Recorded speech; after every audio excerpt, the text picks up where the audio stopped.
What's up, y'all? It's Feel Good Friday. I got a wonderful video for y'all here today. If you don't know who I am, my name is Delvon Bridges. I am a coach, an online coach at that, and all I simply do is take all my experiences of life, wisdom, and knowledge, and I share it and I give it to you in a spiritual, psychological, and very practical sense so that you can transform your life, all right? And in today's video, obviously, we want to speak about how to develop self-confidence.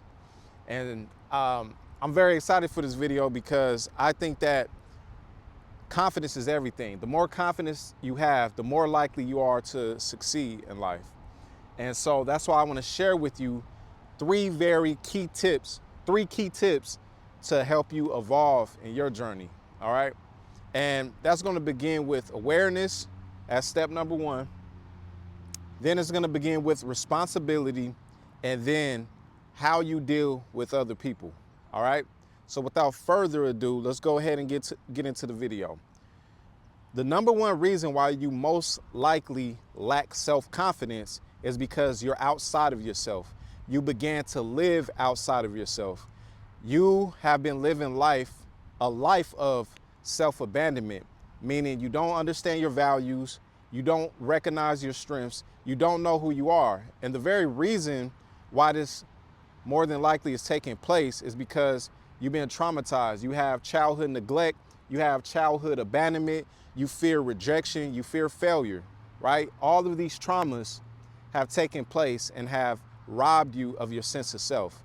This is overwhelmingly the main reason why a person will lack self-confidence, because self-confidence is tied to self-esteem. And low self-esteem stems from these things of your past, of the trauma, of the emotional neglect, of the lack of support, of the lack of sense of self, right?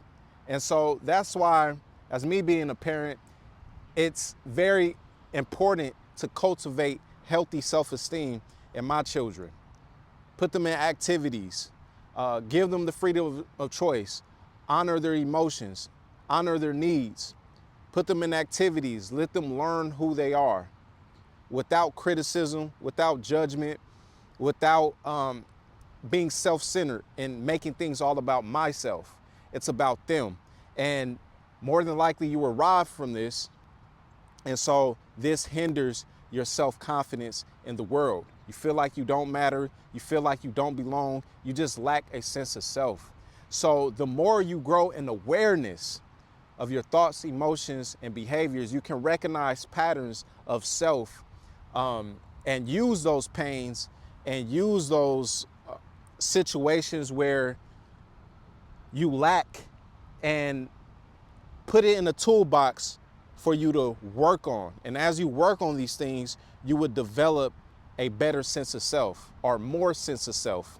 So for instance, right, if you notice that you struggle with emotions or negative thought patterns and negative thought loops, you can start writing these things down and understand where they come from. This is how I've done it. I started to recognize that, man, I'm afraid to speak my piece. I people please in this sense. When it comes, I deal with a lot of anger and frustration. Where did this come from? What is actually happening in my world that is causing this? You know, who are the people I'm around? Where are these triggers stemming from? It's a long list of things you have to go into to build an overall sense of awareness, to understand who you are and what you're dealing with.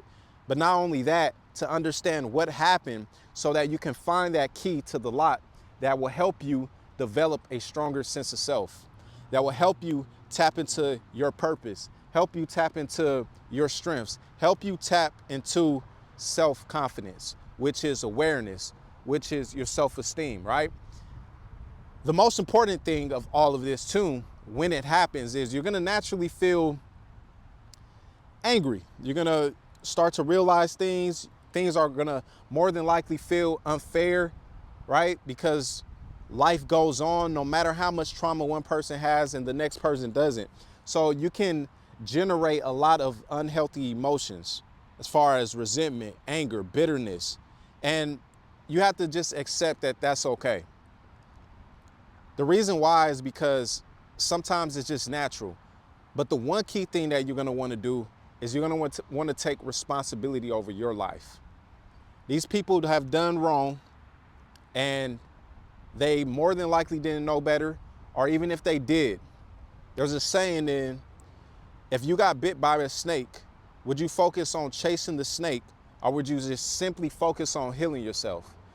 And that's the key.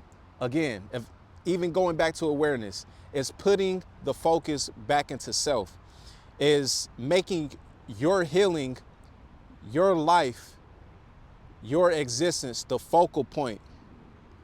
Because it is, right? We got to get back to self. You got to get back to being responsible of what happened, who you are today, and where you want to go. And the more that you do that, the more naturally you will attune to your healing and become more confident in yourself, because you are becoming more aware of the self. You're becoming more aware of what happened, what took place, what you need to do to heal, what your struggles are, and you become the main character in your story again. Not looking outside of yourself on this person, that person, or what this person done to you and how much you wish you can get back at that person and all those type of things. No, you put all of that energy and focus into you and your mission. And your mission is healing. Your mission is finding your purpose. It's finding your empowerment and living a healthy life, which brings me to the final point of self-confidence, how to build self-confidence, which is how you associate amongst other human beings, right? If you lack self-confidence, you're gonna lack sharing your point of view. You're gonna people please. You're gonna have a lot of self-doubt, imposter syndrome, when you can be thriving in love relationships, relationships with your kids, if you have any, relationships in your career. We all need each other. Everything is about teamwork. But if you don't respect yourself and you don't have confidence, then you will shy away from the things that can help you grow. And you will stay in your comfort zone. And as life goes on, with you staying in your comfort zone, you're gonna only continue to build on regrets.